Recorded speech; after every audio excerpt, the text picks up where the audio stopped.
Welcome back to the Talking Archive. I'm Josh Jacobs. And last time we were talking with Douglas C. Brown about 93 KHJ and their new program director, Chuck Martin, who took over in 1979 to really transform the station back to its top 40 roots. And I teased you about a legendary voiceover artist who was going to do the top of the hour legal ID. Now, Doug, who was that voiceover artist? We got to hire Paul Frees to do the top of the hour voiceover. Wow. Thing with classic voice. You know, the whole... the voice of Boris Badenoff, the voice of the Haunted Mansion at Disneyland, and Adventure Through Interspace at Disneyland, and not to mention Pirates of the Caribbean. Exactly, Dead men tell no tales, right? I'm not hunting for rum; it be gold I'm after. Right. So when we went to San Diego I went with Chuck down to San Diego to do the final mix down on those. So I had some input on those, and we did lots of different edits and clever stuff with those. That was really a solid package, the Tuesday Productions package. So that was my involvement there. I didn't really produce any of those things. Later in life, I did get to produce a modest jingle package for a station I was working for in the 90s up in Monterey, Salinas, Santa Cruz in Northern California. That's another story. Wow. Anyway, so this whole radio thing got in my blood, say, starting in the mid-'60s, building these 8-track tapes for my car. And then through, KNX-FM and K-Earth and all that stuff through KHJ and KROQ and everything. It was quite an adventure. And almost all of it was, again, in the number 1, number 2 market in the country. So I was always blessed to be around really good people and, good coworkers, engineering people, promotions people, sales people. It was all people in their A game. It's not like I was trying to work in Tyler, Texas or something, and I think that I was very lucky to get in the door that way. And, there was people that I networked with early, a guy named Bob Turner, who I'd known from Northridge from KCSN. Actually his father was one of the original engineers of KHJ 930 when they first built their site down at Venice and Fairfax. His dad was one of the engineers that put that together down there in the swamp of Venice and Fairfax. And so Bob was there at KHJ in 74, so he was part of the reason why I got in the door there right after KROQ fell apart. And it led to a long run. And again, I got to work with some of the best people in the business. And great DJs. Yeah. And I worked with Machine Gun Kelly when I was first interning about 30 years ago. And I remember the air check they have of him, his final air check at KHJ, because they were no longer allowed to talk over the song and hit the post, if you will. They want the jocks to be like FM-style jocks, but MG kept doing what he did, and so they let him go, and he walked across the street to 10Q. Yeah. Well, yeah, it was obvious that I think it wasn't that he wouldn't talk up, he wouldn't follow the format as much as he realized that he wasn't a good fit for the format anymore. I mean, in fact, actually, when you listen to air checks of, say, the real Don Steele in his later periods, say like 72 and that kind of period, you realize that his style of delivery, as good as it was really inappropriate. When you're playing Jim Croce and Neil Diamond and such, screaming about fractious Friday fun devils sounds pretty silly. So I think everybody has their time in the sun, and it just clicks. I mean, Steele is a classic at a high energy. Oh yeah. Jock, it's like Humble Harve. Humble Harve was really good. I mean, to me, Humble Harve, I first discovered him at KBLA, which was the M1500, which preceded KKBQ, which preceded KROQ AM, right? The Super 15 with the super entertainers, the super music, and the Superman type of logo for the publicity. Oh, sure. And, they had Dave Diamond on late nights, too. Dave Diamond and Humble Harve were really the hippest jocks in town at that point in 66, 67. They were really in touch with what was happening in the Sunset Strip, and acts like, the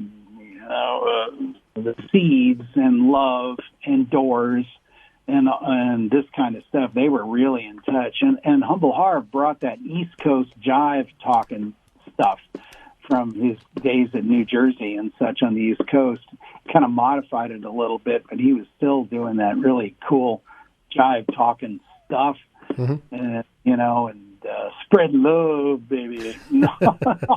All, Harve's signature stuff. So we always thought when Harve left KBLA, and with really no knowledge that they were going to change to country station KBBQ, when he went to KHJ, we always thought Harve was kind of a sellout, because he was no longer playing Rolling Stones album tracks and that kind of stuff. But he fit in at KHJ so well. He was a really talented broadcaster, and he could cram his stuff into 7-second intros, and that kind of stuff. And his rap, yielded wonderful numbers. I mean, he was a killer on KHJ at nighttime. Oh yeah. So he was really good at numerous things. I used to work out of his home studio. He had a couple of syndicated shows that he did, so I worked closely with him, engineering and building those shows, doing the production on those shows. So I knew Harve pretty well. And then, of course, he came to KRLA when I joined up there in like 81, 82. He came back to KRLA with Dave Hull and Jimmy O'Neill and Russ O'Hara and Donnie Hayes, of course. So I got to work with all those guys there as well, and that was always fun. They're all interesting personalities. Johnny Hayes, the fact that he's not on the radio today is like a crime. I mean, John was such a great storyteller. You could give John a phone book and open a mic, and he could weave a story with it. His noontime countdown show that he used to do on KRLA was just amazing, with a few headlines and, a few clips from Billboard magazine and stuff. He would do these live shows that sounded like they were, fully produced, prepped shows, like in the can with edits and such. No, he'd do those things live. Wow. Virtually flawlessly. And one of the coolest things about Johnny was he always came to work dressed to the nines. He wore a 3-piece suit, pressed shirt, and a tie. He always looked like he was going up to be, like he was going to be the vice president of a bank or something. But he came to work. Most disc jockeys show up with promo T-shirts and ragged jeans and shoes if you're lucky. But not John. He was a sharp dresser and a great talent. I did a lot of production with John. We would do concert promos and such like that. We had a lot of fun doing those things together. I got to meet him 2 times. Once in person, once over the phone. At the Museum of Radio and Television, they had the AM Jocks kind of forum. They had Casey Kasem there. John was there. Brian Byrne, Dan Ingram, and I'm blanking on all the others right now. But it was just a fun. Art LeBeau also. It was a fun event, and John had told about how in the early '60s he was still broadcasting from the South. And he played what was then called a race record, an R&B record. And the program director said, "I don't want you playing this N-word music," and he breaks the record. But then Johnny said he ordered it, and he had to order it through a mail service because record stores in the South didn't carry race records. And so he snuck the song on but didn't say what it was and kind of did it incognito, if you will. But I thought that was a really, really neat story. And but he was really nice. And then a friend of mine was the sales manager at Sunrise Ford in North Hollywood until about 10 years ago. And back, I think, in 2010, 2011, Johnny Hayes was one of his customers. And he said, Josh, here's Johnny Hayes. So we talked for a couple minutes. It was a great conversation. And I wished I'd, said, hey, I want to interview you, but never got the chance to do that. But he's still around, I know. But have you talked to him lately? No, I haven't talked to him in a long time. We used to do these semi-annual radio luncheon deals that went on for quite a few years before the pandemic. And I think the last time I saw John was, he came to one of those probably about, oh my gosh, that's been a long time ago, come to think of it now. That was probably about 2015 or something. Yeah, it's been a long time. Dave Hull's another good friend, too. Dave was a great guy. He's no longer with us, of course, but Dave was really cool. My story about Dave, which I always enjoy telling, is that I used to call him when I was in high school, and he was on nights on KRLA. He used to do this thing where he would help kids with their homework. He'd take their phoners, and they'd get to ask a question. Then he'd take other callers that would come in and answer the question. It was kind of a fun bit. He'd have a lot of fun with it. And I was taking Spanish, actually. I was in the fourth year of Spanish. And I actually had trouble conjugating a certain verb. For some reason I couldn't figure it out. It wasn't in the book. So I called Dave up and said, here, let me put this on and see if I can get some help. Well, he kept putting me on hold, and he'd come back. He says, are you sure that's nothing dirty? This is Spanish. I got to be careful. And he never would put it on the air. He was convinced that I was trying to run one by him. I can't remember what the hell the verb was, but he never put me on anyway. So then from that's 1965, right? So so we run into each other my first day at KRLA in probably late 81, early 82. And I'm in the control room. He walks into the studio. He sees me through the glass. So he comes through the door and says, oh, you must be the new guy. And I said, yeah, and you're the old guy. Well, and he loved that. We bonded after that. I mean, you got a kick out of that. And we used to razz each other. But Dave was such a ball of energy and talent. I mean, we did a lot of these Beatle Hour things together when I was there. And he was always a giver. Dave always wanted to help somebody. Did you know that he volunteered a lot as a high school football referee, umpire, official? Well, I never knew that, no. Yeah, he did this a lot. I think he decided that, I don't know why it attracted him so much, but he'd be out there in his black and white shirt, being the official at these high school games. Eventually, I can remember probably about 1982 or 83, some high school sports organization in Japan wanted him to come over and instruct their officials on how to do it right in high school football, I suppose. So I remember he took like a week off to go to Japan to teach these guys how to officiate high school football games. And I thought, this is really cool. I mean, Dave he was a local guy. He grew up in the San Gabriel Valley. So when he came to KRLA, it was like he was coming to his hometown station down at Oak Knoll, at the hotel. And, obviously he hit it big with the whole Beatles thing. I mean, he was huge during that period. Now, did you ever go down to the Oak Knoll studios when you were in high school? Because it is local and it was accessible to the general public, unlike the studios of KHJ and KFWB. Yes. In fact, when I first got my driver's license, one of the first things I did is figured out how to get to KRLA. And I remember went over there. There was not a huge bunch of people on the famous porch, the porch people. They used to gather all the time, hoping to see celebrities or meet the disc jockeys or whatever. I can remember just walking into the lobby and the air control room, the studio actually, not the control room, but the studio was right in the lobby. So you could just walk in there and watch the disc jockey do his thing. They had curtains that they could close if they wanted to, but I remember walking in there one afternoon when Dave was on and just peering through the glass. In those days, they had a split operation, too, with the engineers on the other side of the glass The only thing that was weird about that operation is the DJs did have control over the turntables, but not over commercials, like on CART, or they used Mackenzie cartridges back in those days.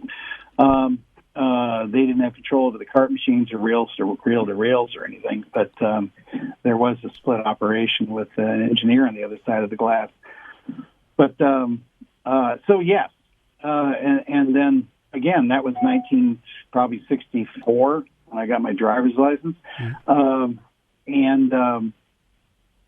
so then I was back there by 1981. I was working in that very building. You know, It was like full circle. It was very interesting, and of course, it looked pretty much the same, except we did build a new production studio upstairs because we wanted to do stereo, and we really didn't have enough stereo equipment to do that. At that point, AM stereo seemed to look like something that might catch on.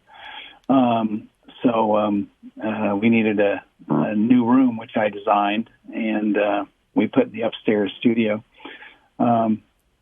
So that was interesting. I know it was an interesting time. I know with AM stereo, they said that nobody could come to a consensus about what format of AM stereo to use because there's so many different types of it that it was kind of like the early days of color television.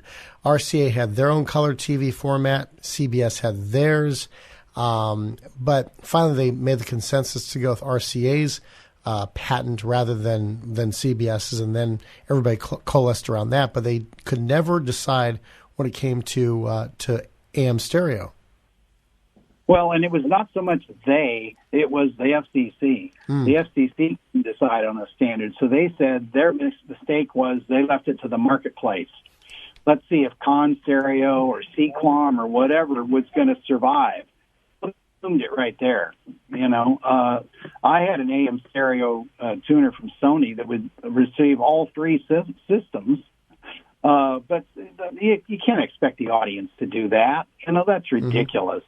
So as soon as the FCC chickened out and wouldn't pick a standard, it was doomed.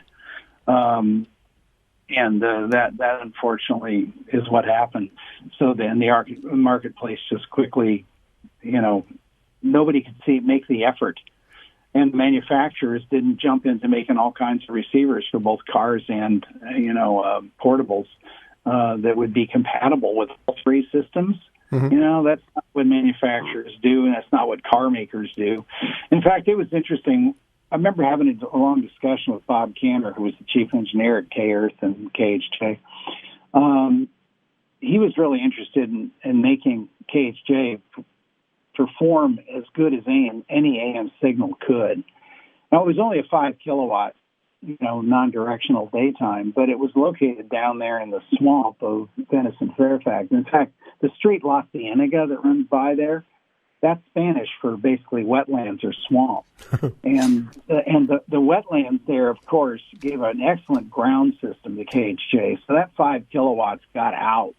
I mean, that was a really strong signal because of its very smartly located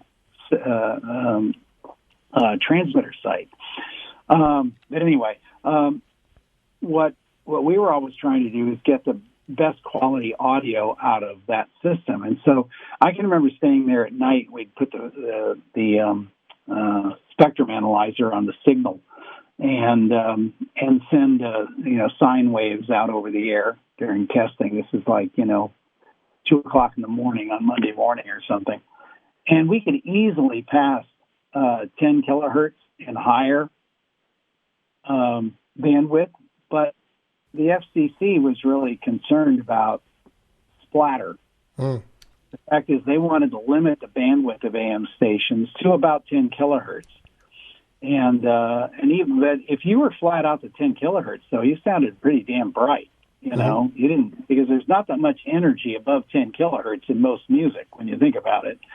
But the real interesting thing is, I remember having this conversation with Bob Cantor, was that car dealers, well, one of the things they wanted to avoid most is people bringing their car back in for service after sale saying, my radio's noisy, or my radio doesn't sound good, blah, blah, blah, blah, blah. And that can be from, somebody driving close to a transmitter and overloads the front end of the tuner or whatever, right?